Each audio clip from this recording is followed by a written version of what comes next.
what people say. That's what people say. But I keep cruising. Can't stop, won't stop moving. It's like I got this music in my mind saying it's gonna be alright. But the player's gonna play. And the hater's gonna hate, baby. I'm just gonna shake. Shake it off. Ooh. It's gonna break. And the player's gonna fake, baby. I'm gonna shake. Shake it off. Welcome to the. I was like, where'd I go? Welcome to the Greatest Machine. I'm your host, Darius Mirshahzadeh, and we have the one and only amazing Jessica Lawson. Welcome to the show. Hi, thanks so much for having me. I'm so happy to have you, and I was so having fun with Tay just now. Look, before we get started, I do want to do a bit of housekeeping. Do you mind? Is that cool? Go for it. All right, we're gonna do. Wait, where's my script? Damn it! All right, fuck it. Guys, the format of the show is quite simple. This is the Greatness Machine, and what we're all about is bringing greatness and really talking to people who are living their passions to create greatness in the world. A couple things to keep in mind. We are live. My team's on standby. If you have questions, send them over. Jessica and I are going to be talking about some really cool things for the next 30, 45 minutes here. Don't be shy. Ask your questions, and away we go. So, Jessica and I, how long have we known each other for? Like 15, 16 years? Yeah, I think so. When did you we go way back to 2005.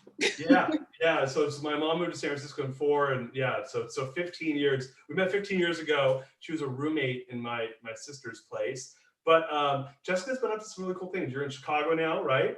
Yeah. And you are the owner and like mover and shaker of the blog, the food blog, and on Instagram and YouTube called Big Delicious Life. Am I correct? You are correct. And you are a community organizer, and you are doing some really cool things. Now, I read that you're a self-taught baker. Is that correct? Yeah, so I have been cooking ever since I was a kid. I started out with my mom and my grandmother, like learning how to make cookies. And my grandmother was an amazing baker and a pretty good cook.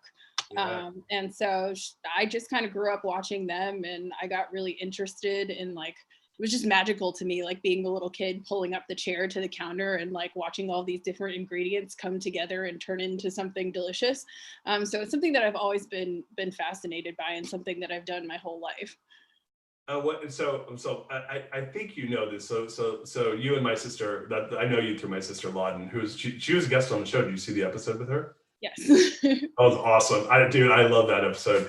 But my sister is a baker too. I don't know. Did you guys ever bake together, you and Lawden?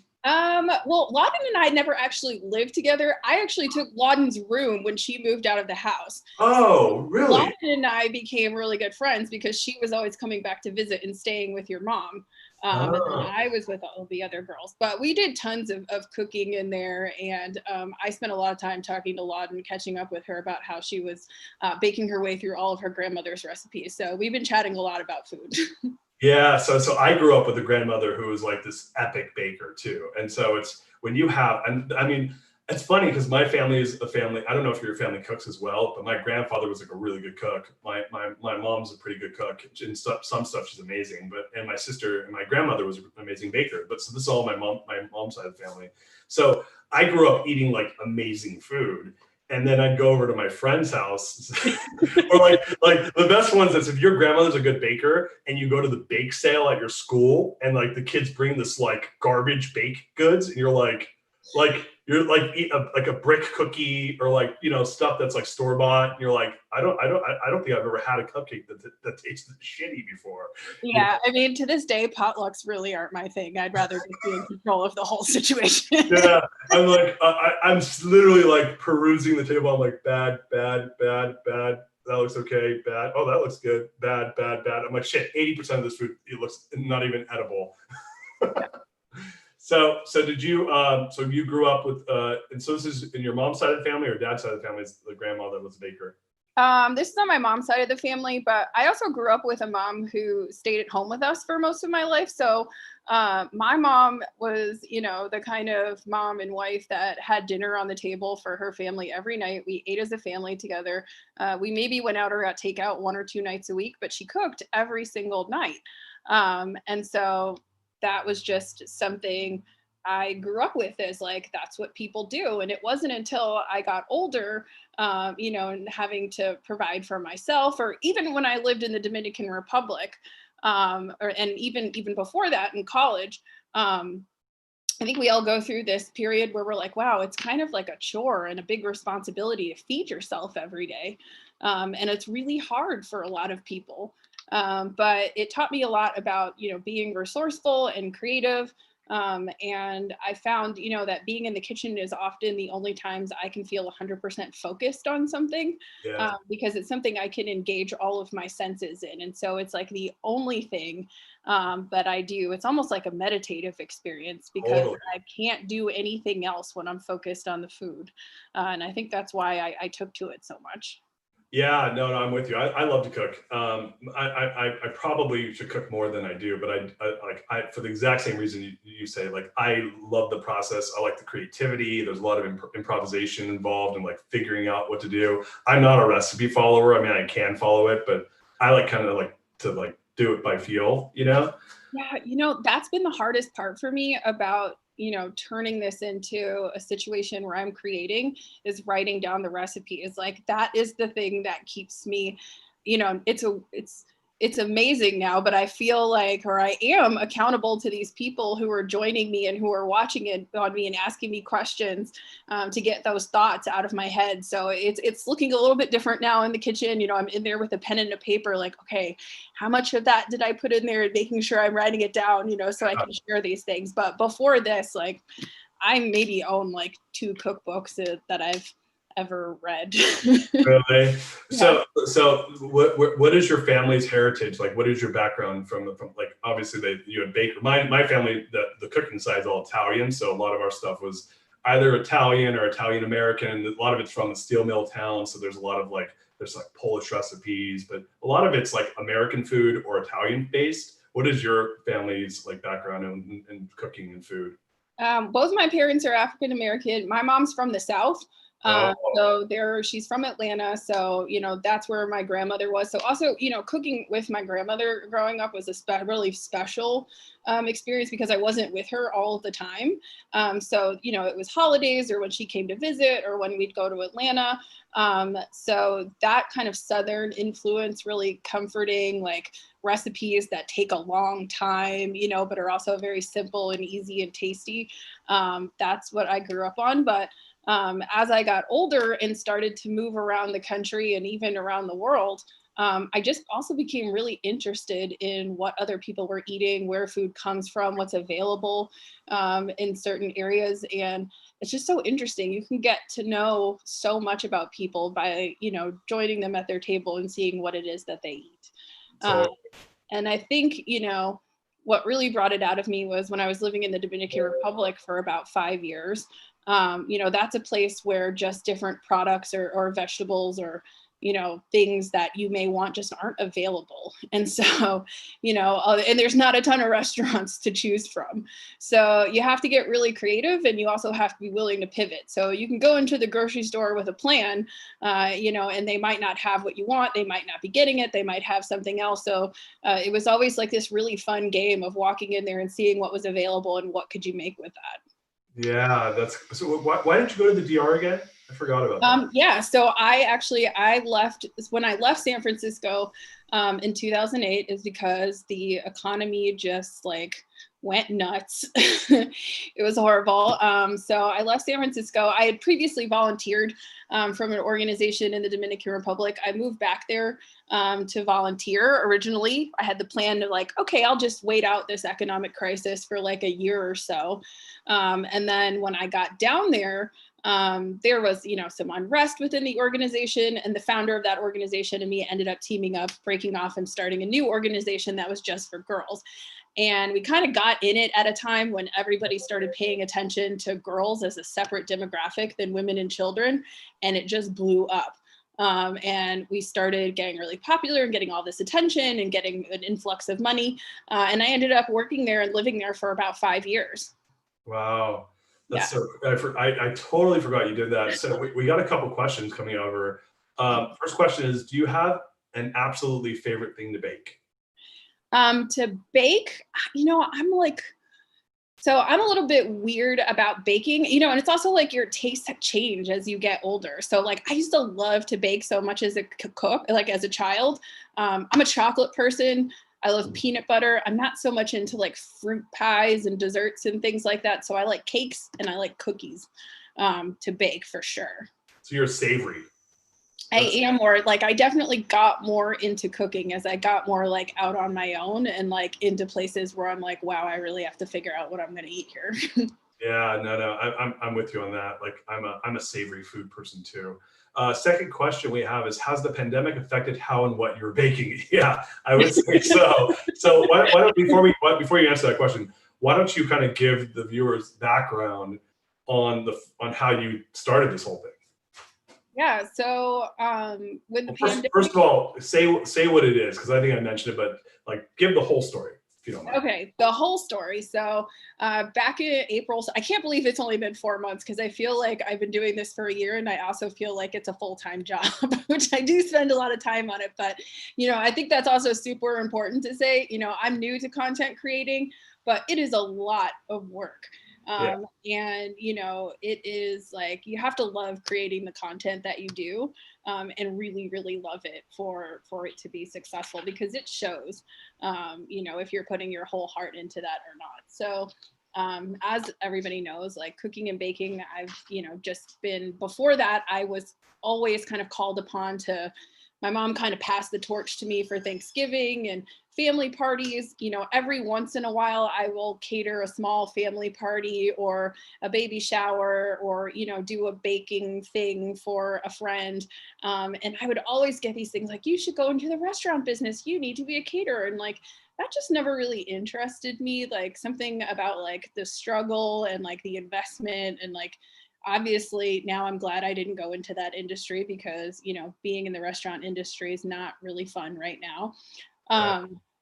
And it's just not something that I ever felt that I wanted to put my entire self behind, but I've always been interested, in doing food. And I actually happen to like being on camera, and I've always had a thing for instructional cooking shows. So I grew up without cable because it just wasn't available in the part of the city that we lived in, which was developing at the time. And so every day after school, I would come home and watch all of the PBS chefs on TV, like Julia Childs and Martin Yan and like all of the, and, I was just like so fascinated by these instructional cooking shows, these people that would come up there and like whip up these masterpieces while hosting them.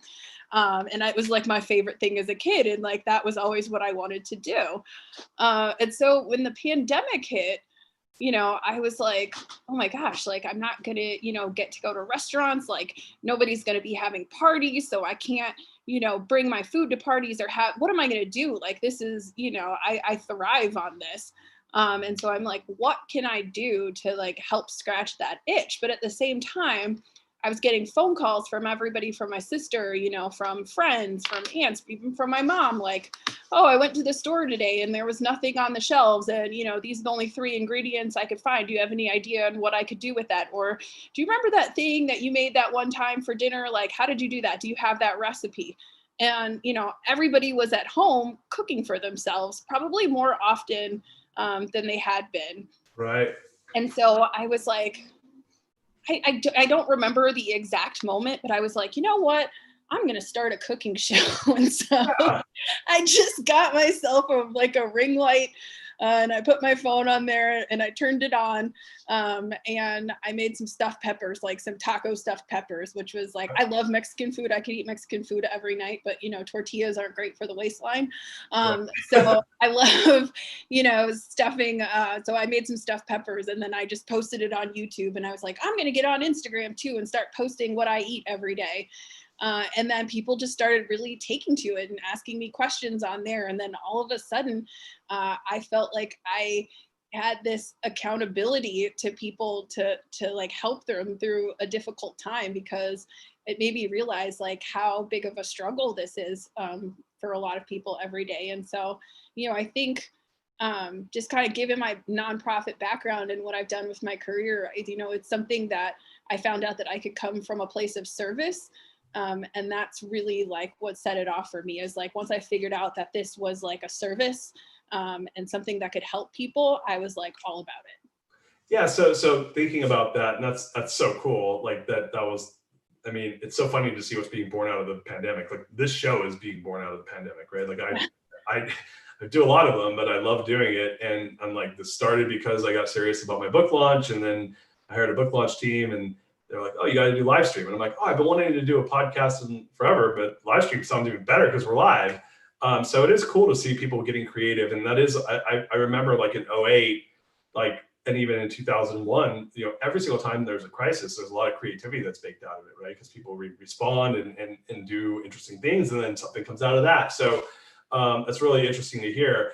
Now, you talked, before the show, we were talking about how this is kind of a connection between, you've always been involved in community building and in, connecting and influencing, and now that's all kind of, these worlds all coming together, these different things you either find talent in or interest and love in, and now you're building this network. And Lauden and I, so my sister Lauden and I were talking about it. She's like, yeah, like you're getting a ton of attention, and that you were surprised by it. And so what do you think it is? I mean, obviously people have an interest in food. I mean, that's like we all live to eat, but there's plenty of food people out there putting content out there. What do you think it is that, like, do you have a strategy to attract followers? And what is it that you think is really getting people to resonate with people to be attracted to your work? Yeah. So I think, so one thing like I really focus on Big Delicious Life is what I like to call healthy-ish. So I do have training as a health coach, and nutrition and the way we feed ourselves has always been something that's of interest to me. I've just kind of always studied that, and I've struggled with different food allergies and weight fluctuations and everything like that. So I'm constantly reading about the science of food, where it comes from. So I've always been very passionate about where food comes from, and making sure that the things that I put inside my body are good quality. At the same time, getting trained as a health coach, and being healthy-ish, I never, and I've tried all different kinds of diets, like, cleanse diets, going vegan, low carb, all of this, like none of it ever really felt sustainable to me. Right. And it just wasn't any fun. So, I was like, I'm just going to focus on eating what feels good, what's delicious, and like try to eat as many vegetables as I can. But like, I'm still going to enjoy cheese and ice cream and burgers and pizza and Mexican food. But, I will figure out how to sneak spinach in there, or kale, or like how to make vegetables taste more delicious. So, if you look at my platforms, you'll find that there's like some really decadent treats sprinkled in there, but most of it's like really, really plant forward. But it's just about knowing how to combine different flavors in interesting ways, and maybe even getting people to eat things that they may have not thought that they liked because they weren't prepared in a way that was appealing to them. So I think that appeals to everybody, because I think there's a lot of people out there that really want to eat a little bit better, but they don't want it to feel like something's being taken away from them, or like it's a massive chore, or like a massive undertaking to start eating more green stuff, or like to try a smoothie with spinach in it. So I think, being really authentic, and that like, yes, I drink green smoothies and eat salads, but, I also posted yesterday this like ridiculous homemade vanilla ice cream that had like just like an unapologetic amount of cookie dough in it. I was like, this is what I was like, I finally, turns out when you make your own ice cream, you can have the mix into ice cream ratio that you really want, which is like 60% cookie dough, 40% ice cream. We have an ice cream maker. I haven't even thought about that. I'm going to do like brownie fudge with a little bit of ice cream. Yeah. So, I think that just makes it approachable and relatable to people. It's like, I want to eat all of the healthy things and do good things for my body, but like, yeah, I'm going to also eat the other stuff too and not apologize for it or not demonize for it. You know, I'm never like, oh, it's a cheat day. Like this, like, no, I felt like celebrating yesterday on Wednesday because I was happy and I made some ice cream. You should make this. You know, so yeah, that's good for you. And I mean, I'll tell you, like I struggle with weight forever. I mean, still do, but yeah, like life's too short, man. And you know, if you have these food issues, then you know you got to deal with them. But at some point, it's like I just said, fuck it, I'm gonna enjoy life, you know. And you know what I discovered because I moved to Texas. I don't know if you knew that. I moved to Austin, Texas. Yeah. So I'm a California person, right? Like I'm born and raised in California and lived there until 3 years ago. Um, dude, custard didn't even like that. Like that's not a California thing, right? Like, is that a Chicago thing? No. Oh, it's a St. Louis thing for sure. Because my wife or my sister's husband Jared is lived in St. Louis. He's like, dude, they have it all over Missouri. So like it's amazing. It's like I think it has egg yolks in it when you're making ice cream. That's what the custard is. Yeah. But you should try it. Like, oh, well, that's actually, maybe I actually made custard yesterday because the recipe I used actually had egg yolks in it. But yeah, I mean, oh, so good. I buy it by the pint and just, yeah, it's amazing. So so now here you are. You're like, you've gotten some traction. And by the way, I love your food blog. I check it out. Like you did some fried chicken sandwich thing like last week or something. Was it last? I don't know. There was a fried chicken something. There was a fried chicken something because I was like, I don't know. Maybe I'm making it up, but I'm pretty sure. No, I did do a fried chicken sandwich. It was a couple of months ago, but there was a couple of weeks ago where I was having one of those nights where I really wanted fish sticks. Maybe that's what it was that you saw. I don't know what it was. I hadn't had fish sticks in years, but I was like, let me see if I can make like an adult version of this that's like not deep fried and also so not highly processed. And so I made these fish sticks one night and they turned out so bomb, like I had to post them. So I think also. What did you do? What was your fish stick recipe? I want to hear it. Well, it is posted on there, but it was red snapper, okay. Which I got and then like mixed up some seasoned flour, got some seasoned breadcrumbs. But the way I like to fry things, because I don't really like deep frying, is like put the oil, just a little bit of oil in a sheet pan and get that really hot in the oven first. And then you take like that hot sheet pan out and then you lay it on there and it like immediately crunches up the bottom. And then you just flip it over. So it's like an oven fried type of thing. But that being said, I think, you know, this is not exactly sustainable because it's a lot of work, but I think, you know, a lot of people find it kind of funny and entertaining that most of my content is real time. So, and I'm not a photographer, like I do everything on my iPhone and, you know, most of it is like what I'm eating in that moment. It's like, okay, take the like make the food, style it up, take the picture and then eat it. So it's like, as soon as the post goes up, like I'll usually post a story of myself, like biting whatever it is that I eat. You know, a lot of these bigger food platforms, like they're planning contents, you know, months in advance and having professional photographers take pictures of their recipes. So I think at this point it's really fun because people know where I am in this journey and that I'm like scrambling every day to do that. And, you know, at some point, like I will get big enough, you know, where that might not always be the case, but you know, we'll see. And sometimes like if something comes out a little bit ugly, I just post it on my stories. Like I made this and it was good, but it's not for the grams. Yeah, the grams for like the finished product. That's so funny. Yeah, well, anyway, your food looks great. I enjoy watching it and that's really cool. So right now you're just like, all right, you're like doing this thing, getting some traction. Are you like doing anything to like figure out how to get more followers, or is that not that's just kind of happening organically? What's your strategy on building the platform? So, you know, it wasn't until there's a few things that happened. So over the summer, a good friend of mine, she lives on an organic farm about an hour and a half outside of the city with her boyfriend. And he was primarily a restaurant supplier. And so, you know, that a business has obviously changed. in these times. And so he was really transitioning to focusing on CSA boxes and getting customers for the farm share, and then showing up, at farmers markets. And so she's been really doing a lot of the marketing, and she's like, it's just so much work. Like, they are out there like growing this stuff by hand. Like, there's no machinery on this farm. They're like picking everything that day. Like, it's incredible. So, she reached out to me, and we used to work together in television.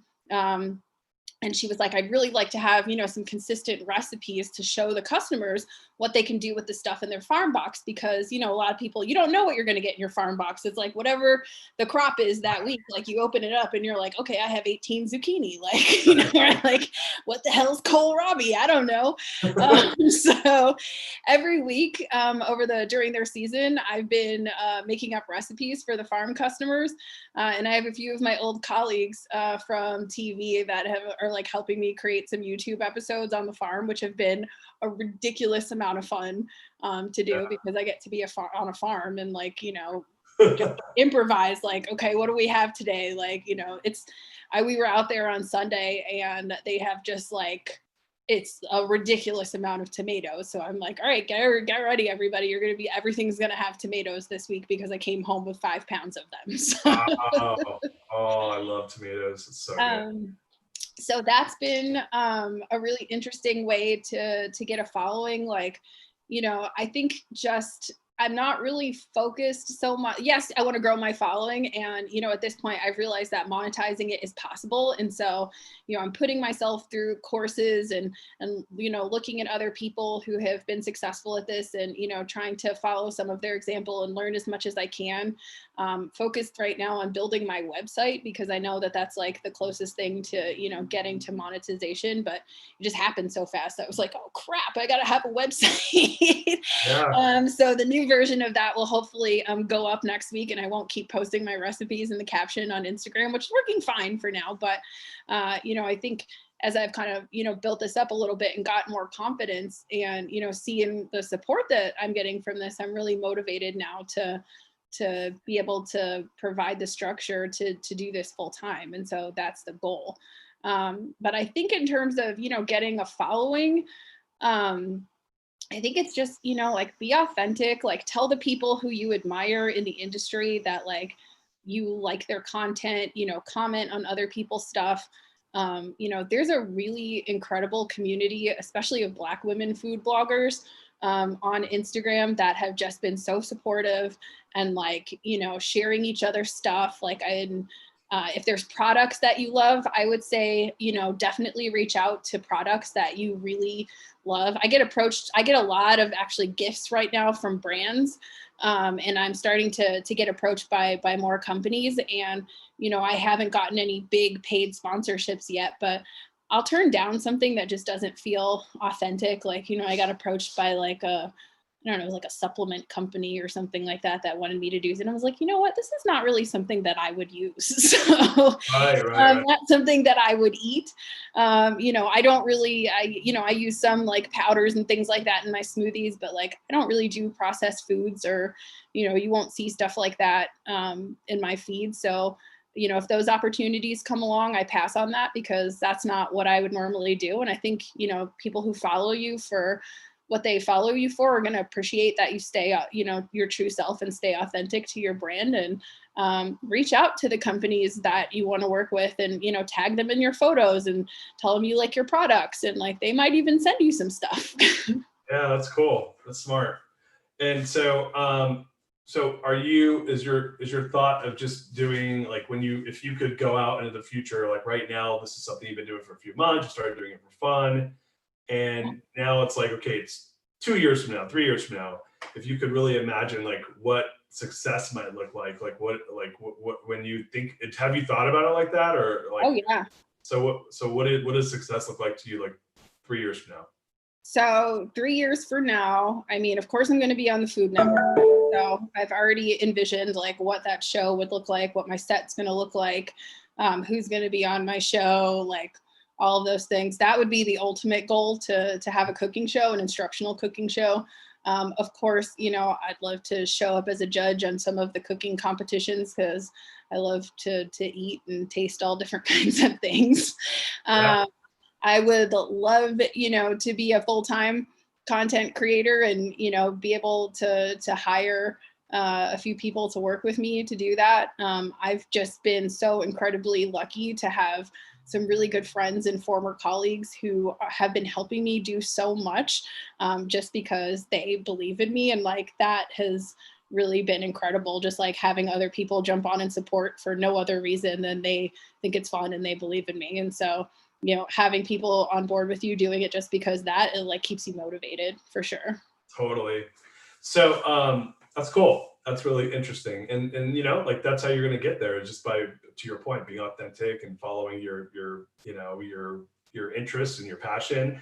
So I like to tell, like, people are always like, what do you think it takes to be successful? And the conclusion I've come to, which I'd love to get your feedback on this, is I think that how to become successful, at least what my definition of success is, if you are living a life where you're working in your strengths, in your values, and where you're really having joy, like feeling joy because the things you're doing fall within those two buckets. So I subscribe to, there's a book called Strength Finder 2.0, which is Gallup's strengths assessment. I don't know if you know that tool or not, but Yep. I like that tool because, and there's different ones. There's like DISC and Strengths Finder, there's colors, there's, Myers-Briggs.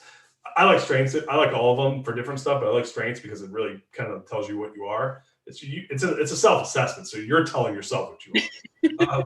I'm really like, my number 2 strength is communication. It's like, oh, really? I like to talk. But I think when you combine your strengths and you combine your values and have a clear purpose, then everything just kind of falls into place, right? And so my question for you, this is me plugging my book right now, because my book's all around how do you build a core value driven organization. And Yep. I'm all in on core values. So my question to you is, which of your values do you think are really like alive and well in what you're doing right I definitely think, authenticity for sure. I know I said that a few times, and vulnerability for sure. To put food out there or recipes, or, put yourself on the camera. That's a really scary thing. And, I would say service. And so, if you've watched anything on my YouTube channel, like the first couple of videos were like serious pandemic. It was like at home in yoga pants, like hair all over the place. Like, you know what? We're making chicken wings tonight. And it's like, that is just like what it was. And, that first couple of times going on camera it's still really scary. But I think if you could put yourself in a mindset of service, like this is not about me and how I look or how I sound on camera. The people who are watching this really don't care about me. They're looking at this because they're hungry, or they want to find out how to make something, or they need this knowledge, or they need some, type of help with something. And they're looking for information. So I get on there and I'm like, my job is to communicate what I know about what it is that I'm making, and it doesn't matter what I look like. And sometimes I mess up, or I forget things, or like there's a little blooper in my video. It's like, I just don't worry about that. I start laughing, now? and keep going. Like that's what happens. Or, you course correct. But I also think, for being successful, you can't, you have to find out what you're good at. Definitely know what you're not great at. Always keep learning, always enroll other people in what you're doing, because you can't be good at everything and you can't possibly do everything. So as soon as you have the capacity to bring other people in or hire out to do some of those things, like that is the number one goal in monetizing this, is like I want to hire out all the stuff that I know that I'm not good at and don't want to spend time on, like creating graphics and like writing descriptions and things like that kind of stuff, video editing. Like I'm doing all that stuff now, but that is not my jam. Like my thing is being in the kitchen and writing down the recipes. And then I think also like knowing how to pivot. Like, I think I've learned that, just like over the course of my career. I started out in consulting, then completely, made a change and went into nonprofit, starting an organization. Then I went into television, of all things. And then, I went back into education and consulting, and now I'm into food. So, there's some common ties between all of those things and what my skill set are. But I think a lot of people, especially when they get to this age, feel like they can't do anything different because it's like, this is what I went to school for. This is what I've been doing for 10 years or, this or whatever. And if anything, 2020 has taught us, it's like, there's really not anything to be afraid of anymore. And like, things can change just like that. And like, your job can go away. Like everything that you thought was like stable and secure is not.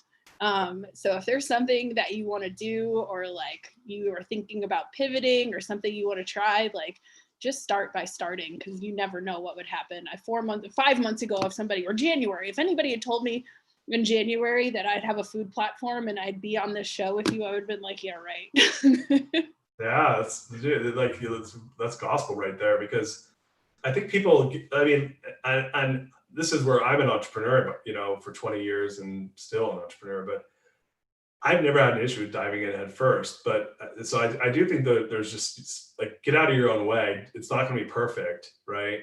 Like, dude, I was on a show today and the person got double booked and like literally had to quit in the middle of the show. Like, it was cool. He was like, I love him. Don DePonte's badass. He's going to be on the show next week. But it was like middle of the show, he had to leave, and I was like, all right, like it was bummer, but I was like, hey, I'm doing live stream. It's not like things happen when you're live, And what's funny is the Greatness Machine was an idea I had 20 months ago, and it took me 18 months to do it because I kept stopping myself for no reason, And then I was just like, fuck it, I'm gonna do it, and then I just did it. And so I think you're right. Like progress is or what is it? Perfection is the enemy of progress, right? So it's like, you just got to like get out there and get after it. And to your point, if you care about it, you'll make it into what it needs to be successful, Yeah. Or, it might not look the way that you thought it was going to be, but just like start by starting. I think a lot of times, and I think this is where my training as like a health and life coach goes in, is like we spend so much time analyzing all of the things that could go wrong before we do something. And for me, like in that training, I really learned how to change my mindset and start imagining all of the things that could possibly go right. So it's like, instead of worrying about like messing up on camera and making something nasty, or like, I don't know, nobody follows you, I'm like, well, what if it's, assuming everything is going to be hard, I'm like, what if it's really easy? And like, what if people like my stuff? And like, what if I'm funny on videos? Or like, what if, I inspire, I've had a couple family members up who have always dealt, with how to eat healthier and weight and stuff. And I had a family member call me up and she's like, you know what, like my family's eating more vegetables. Like I've learned new things from this. And I was like, that one phone call just made it all worth it. Like, I was like, you mean I had a little, like I helped you change your lifestyle like a little bit? And she was like, you've made a huge difference for me in how I cook at home. Yeah. And I was like, that's it. That's all I needed. And yeah. I'm like, all right, we'll just keep going with this and see what happens. But at this point, I'm so excited about it. Like, I'm just not thinking about anything that could possibly go wrong. I'm just like, okay, well, what's going to go right next? And like, just keep doing it. That's the mantra, baby. What's going to go right? I love that. Like you just inspired me. Because I mean, especially when you put yourself out there, it's different when you're doing a job and like you're trying to impress maybe like a coworker or a partner or something. That's a different type of. I feel like there's a little less vulnerability than if you're like trying to impress every single person like if nobody watches my show, I feel like I'm kind of like, why am I, there you can go to that negative place, which is, well, why am I doing this if no one cares about it? But to your point, why not go in the other direction, which is, well, what if everyone loves it? And, what if the whole world does that, right? What if everyone's going to that positive place? And I had a friend actually that was on the show, Monique Rhodes, who was on the show on Tuesday. And she said something, because I had done this presentation on my book to Mortgage Bankers Association, and it was this terrible presentation. Like they're like, oh, we get a couple hundred people, like 6 people showed up, and then like they didn't interact, and I was like, this is like pulling teeth. It was so painful. And so I had my show after this, which this is like safe. I love doing this, but I was like, man, I just had the worst show. And she's like, well, Darius, what if you change one person's lives and you don't even know it, Yeah. And I was like, well, they didn't tell me, so fuck them. No. She was right though. She was right. I was in a bad headspace then, but you don't know whose lives you're changing, right?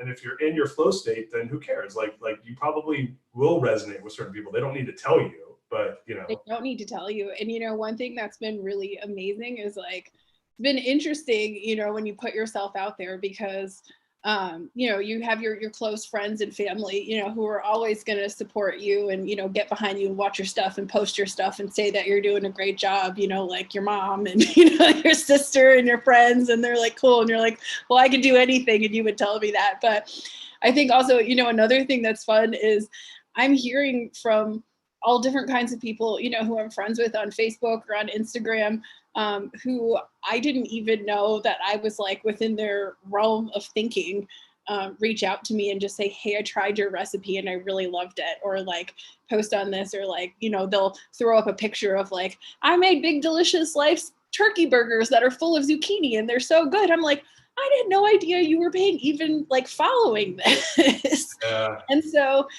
sometimes it's like, don't focus on who you think is like not watching you, because you never know really who is.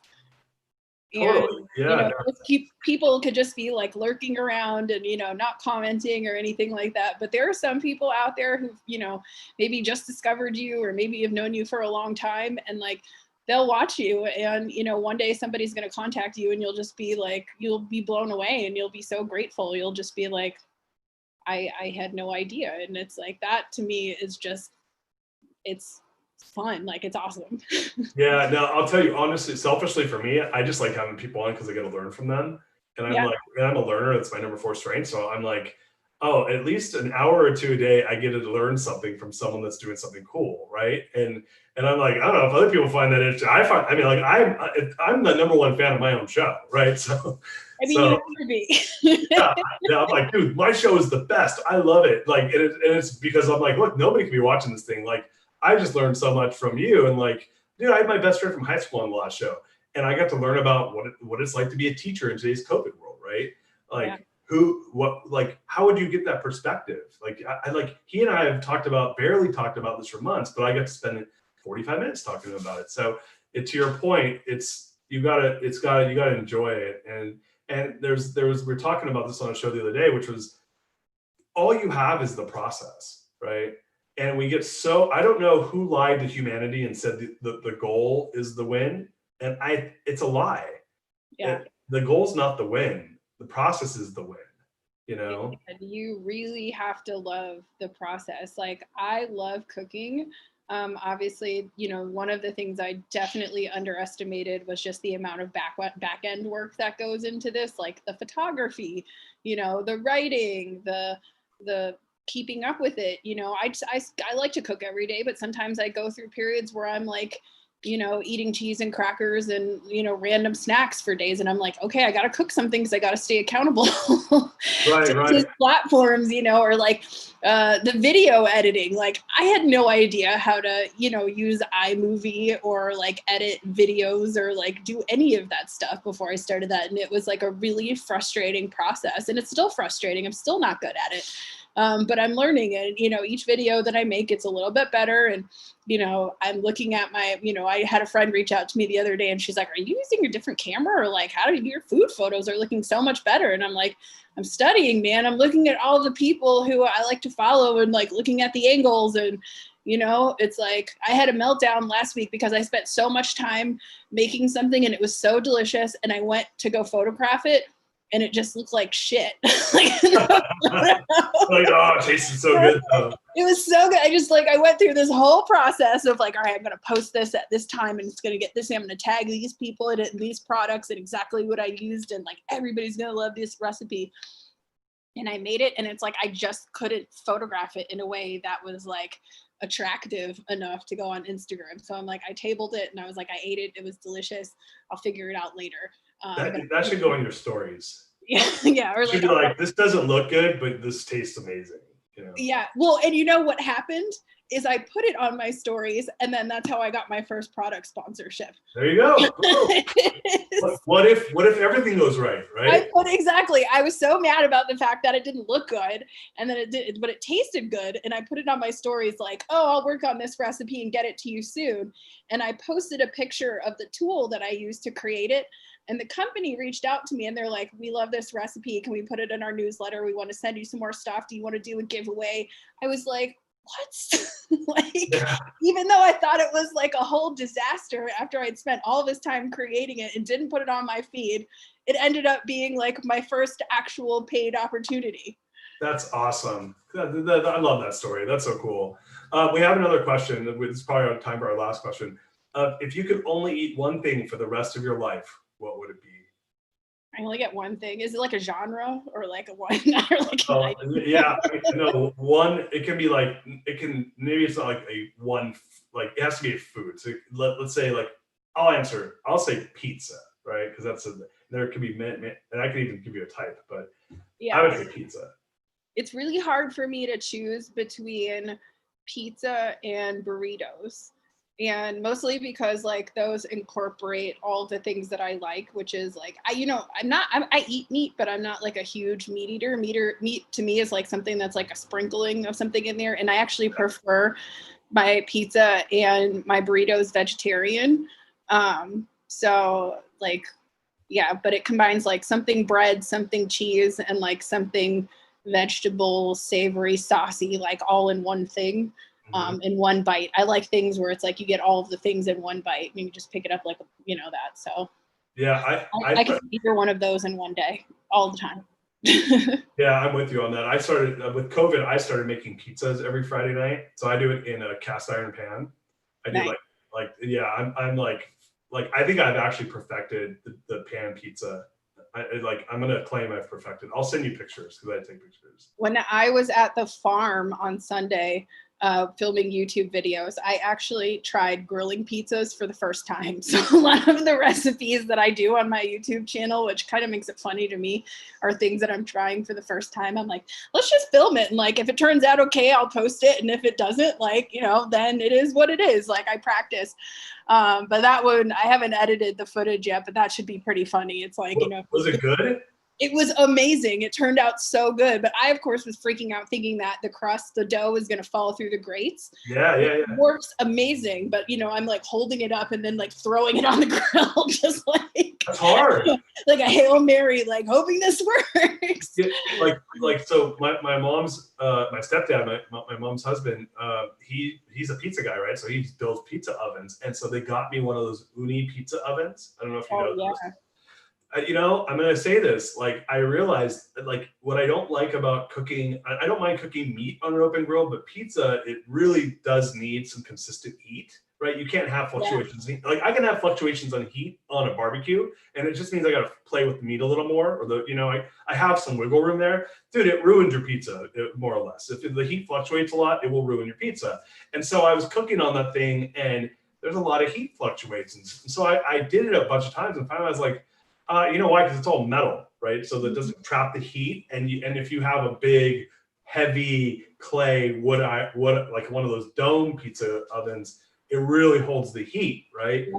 So I realized that's why I started doing cast iron pizzas, because I was like, dude, I just love crispy pizza, and it nails it every time. I swear, if you should do this if you don't make it. Yeah, I'm gonna try that. When you were asking me, actually, one thing that I started baking in pandemic, which I hadn't done before, is I started making my own pizza dough, which is like something that I never done before. I actually have a video of that up on YouTube, but that was the first time I actually ever made pizza dough, was in that YouTube video. And it turned out really good.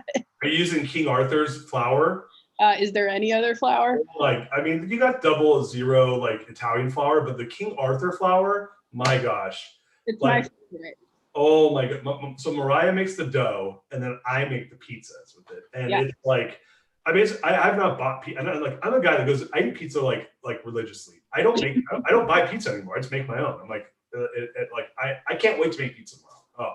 Yeah, I'm gonna have to try the cast iron thing. So I did it and I don't have any fancy equipment too. I think that's Another, like my KitchenAid mixer is probably the fanciest thing that I have, and like I have a food processor, but I don't have any other like really like gadgets or anything like that. I have a small kitchen, and I also, I'm like, you know, I don't like a lot of junk and stuff so it's hard for me to buy a thing that's like a one trick pony. So I read some articles and like some strategies on how to make it in the oven, like on a sheet pan where it comes out like thin and crispy. But I'm definitely into trying that cast iron thing. I do both. So I make the kids pizzas so I do this. I paint the cast iron, you know, whatever it's called, like cast iron skillet. Yeah. I paint it with olive oil, right? And she uses the King Arthur, but she doesn't do like, they have a crazy one sit overnight recipe. Mariah does like, it's a 1 hour recipe and it's bomb. Oh, and wow. then, yeah, it's 1 hour and it sits, it rises. And then I go and I take half of it, I make half of it into a thin crust, and I basically like stretch it out and throw it on a cookie sheet. Yeah. But I paint it with olive oil, and that's for the kids. That's pepperoni and cheese. And then there's the deep, the basically the pan pizza. And that one, so here's the trick. Check this out. You paint it with olive oil. There's olive oil in the actual dough recipe too. So it's really has that buttery, wonderful like texture and taste. But here's the trick. Here's the this is like, I'm giving you a cheat sheet. I get it out. It's kind of, I do like a medium crust, not too thick, not too thin. I let it go up on the sides of the cast iron, and then I put a little cheese on the bottom, and then I put it in the oven for about 5 minutes. And I let the cheese kind of like coagulate on the bottom. Then I go sauce. Then I go seasoning. Then I like load up vegetables, and I try to get all the water out of the vegetables. So I do like artichoke hearts, olives, black olives, mushrooms. So you can load up. It's like a pot. Yeah. Load it up. Then I do cheese on top of it, and then I put it in at 550 degrees. Nice. So I'm telling you, I've been experimenting with this for 5 months. Well, I definitely am going to try it, but I'm like, I like that cheese move there, because that cheese on the crust, that creates that kind of sealing layer. So like, the crust stays crispy with that. That's a veteran trick right there. I read a recipe in the New York Times, and I kept messing it up. But last week I'm telling you, I probably tried it like 8 times until I finally got it. And that last one, the first time I did it, and you'll love this because you're a Bay Area person. I went like, have you ever had Zachary's in Berkeley? I don't know. You're on East Bay. Well, in the city, they have Little Star, right? Yeah, I definitely remember Little Star. Right. So I went Little Star style, which was toppings, then sauce on top. Yes. And I was like, nah, it just didn't go. So then I went the other way, and I kept screwing it up. But I will tell you, that first time I did it where the sauce was on top, it was so crispy. It was like insane. I was like, oh my God, this is awesome, but I don't really like the sauce on top. So then I tried it again a few other times and kept screwing it up. The last time I did it, I got the same thing, which was deep dish. It's almost like, I don't like the Pizza Hut's the best pizza, but they do have that that cast iron pan pizza. They have that texture. That's a texture thing going on there. Yeah. And so but it's so greasy, it kind of ruins it, right? Because it's super greasy. Mine was like crunchy, crispy, and it had like literally probably a pound of vegetables in it. So there you go. That's definitely going on the rotation for next week for sure. I want to see it on your food blog. You do it, and then I want to see it on your food blog. So I'm gonna name it the Darius. Yes. Dude, I'm so pumped. So like in wrapping up, like 2 things. First of all, last meal on Earth. What will be your last meal on Earth? Last meal on Earth. Yeah. It can be from a restaurant. You can make it. It can be from a family member. You can have alcohol in it, drinks, whatever you want. Last meal on Earth. Like literally, you finish the meal and like 3 minutes later, you're done. Like everything that I would want to eat. Last meal on Earth. Like, definitely give me some pizza, some fried chicken, a bourbon, and maybe like a Caesar salad. Oh, all right. I love it. A side of fries. Yeah. Oh, so you're just smorgasbording it. It's the last meal on Earth. Did a bite of each. I love that. That's so awesome. So where can people find you? People can find me, Big Delicious Life. That's my name on all of the platforms. Right now, I'm most active on Instagram and on YouTube. I'm getting my website together. I'm hoping to launch that next week so that all of my recipes will be searchable instead of having to scroll through Instagram. I really would love it if people would check out my videos on YouTube and subscribe. You know, that's one of the channels I'm hoping to build as I work towards monetizing this and making it my full-time job. So that would be incredible. And I'm just happy for more people to join me in my kitchen and get to know you. Dude, I'm gonna go follow you and you follow me. How about that? So then we'll add a follower that way. Perfect. All right. So guys, you heard it here first. So pumped, Jessica. I had so much fun. Thank you for being on the show. This was so cool. Thanks so much. I had too much fun too. Yeah, it was super cool. Guys, look, we have some shows tomorrow and we got 11 shows next week. And and just like I'm getting after it until the book launches. So guys, follow us on Facebook at The Real Darius M, or go to my website, realdarius.com. And yeah, subscribe to the YouTube. We have 36 shows up now. We're going to probably hit 100 by the time the book comes out, but I'm just trying to build a catalog and I want you to follow and share it. And yeah, check out Jessica, the Big Delicious, or Big Delicious. Big Delicious Life. Big Delicious Life on Instagram and on YouTube. And when you're there, stop by, say what's up to me. I won't be shy. Thank you guys so much. Have a good one. And we'll talk to you guys later.